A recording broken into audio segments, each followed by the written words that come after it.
Narana concluded.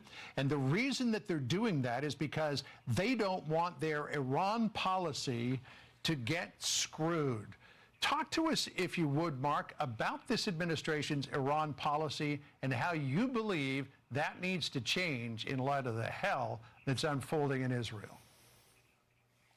Yeah, look, John, it's been a total failure. I mean, you remember President Biden, after he won election, he said that President Trump's maximum pressure campaign was a total failure and that he was going to relieve the pressure on Iran and return to diplomacy effectively without leverage. Well, what's happened is after almost 3 years, the Iranians have escalated their nuclear program massively under Biden's watch. They didn't want to test Trump, but they're testing Biden. And they recognize that he's interested in appeasement. He's interested in diplomacy. He's not interested in pressure. So the supreme leader of Iran, who is the most competent, toughest Middle East dictator of a generation, has tested American resolve, has founded wanting, and he pushes forward when he feels American mush. He backs up when he feels American steel. And he's felt no steel from this administration. Mark, I mean, going back to the Sandra here, the conversation we just had with Senator Cotton there, though, on Jake Sullivan, who, by the way, is also going to be at this White House press briefing after the president speaks. He's about an hour and 16 minutes past when they initially said he would be speaking. But we want to depressurize, de-escalate, and ultimately integrate the Middle East region. The war in Yemen is in its 19th month of truce. For now, the Iranian attacks against U.S. forces have stopped. Our presence in Iraq is stable. I emphasize for now because of all of that. I mean, what is your fear that we have just gotten this so wrong as to what this is going to now lead to? Well, Sandra, I think the Biden administration's got this wrong. I mean, I think many members of Congress on both sides of the aisle have gotten it right. Others who've been saying for years that Supreme Leader Ali Khamenei has had a strategy, a long-standing strategy to surround Israel with a ring of fire, which is massive conventional weapons, missiles, and terrorists on every one of Israel's borders, and multiple attacks against American soldiers. I mean, I think 84 attacks. There were 4 minor U.S. responses under the Biden administration. So I think, Mr. Sullivan's assessment obviously was wrong, but unfortunately, Mr. Sullivan also was negotiating the original Iran deal in 2013 under the assumption that you can give significant concessions to the Iranians and they will de-escalate. And the one thing we know about the Supreme Leader of Iran is you give him concessions and you flash weakness, he will escalate and he will take the region into further bloodshed. Mark, you might have heard the soundbite from Jake Sullivan that we played to Senator Cotton just a moment ago, in which he said the Middle East region is quieter today than it has been in decades. And there are a lot of questions about how the United States, how Israel missed this. Planning was in the works for weeks, if not months. And did they just simply miss low-tech planning, expecting that they were going to see high-tech attacks? This is what Reuters said in an article.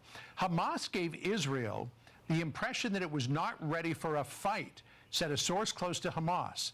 Hamas used an unprecedented intelligence tactic to mislead Israel over the last months by giving a public impression that it was not willing to go into a fight or confrontation with Israel, while at the same time preparing for this massive operation.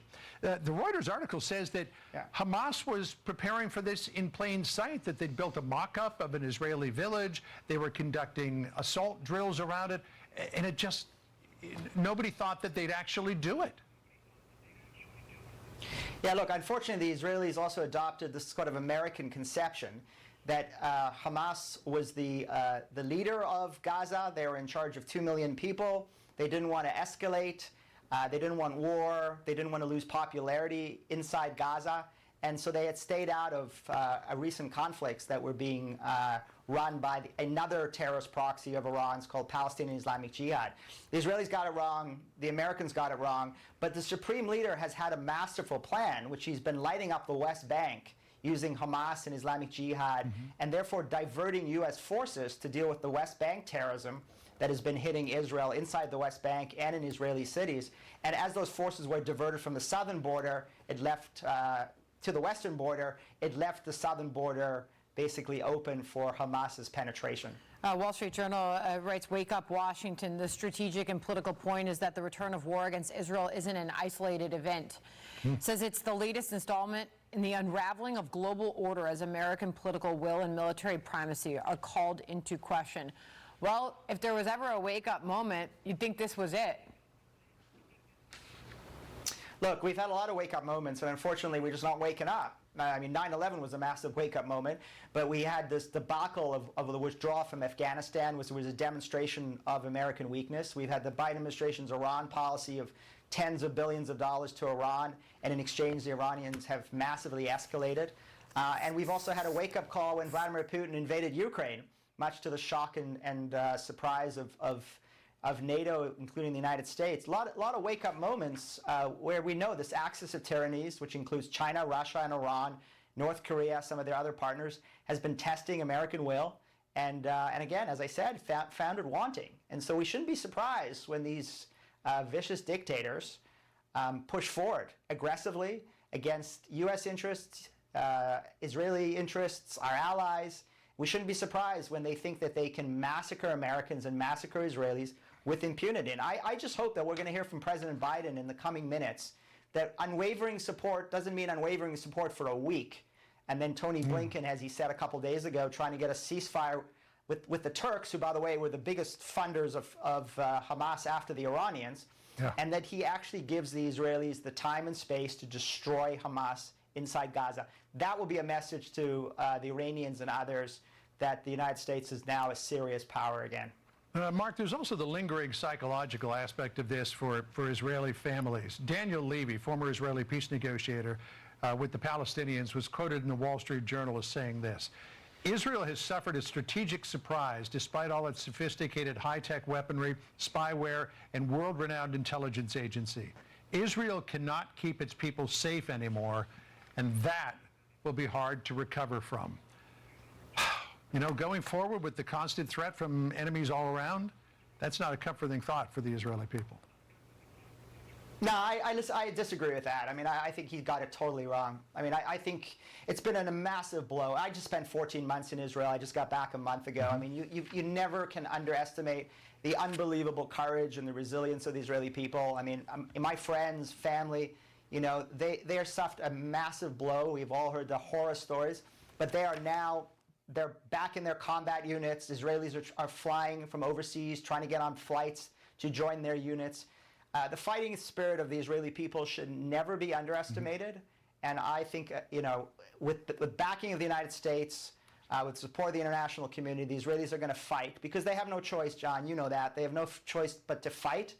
And they would rather die on their feet than die on their knees. And unfortunately, the past couple days has shown what happens when they are left defenseless and what their enemies will do to us. I mean, I just want to remind Americans, right? This is worse than 9/11. This is worse than what we saw of ISIS in the Middle East.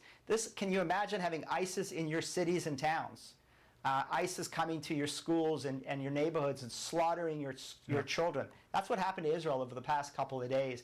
Israelis are not going to give up, and the Israeli military can defend the Israeli people. Yeah, And the resilience is remarkable, no question. That is why these Israeli airstrikes continue to intensify in Gaza as this war has now entered the fourth day. We are inside the 2-minute window to the president right now. And Mark, we remind everybody that as we are about to hear from the U.S. president, foreign governments around the world right now are trying to determine how many of their citizens are dead, missing, or in need of medical help or flights home. The president of the United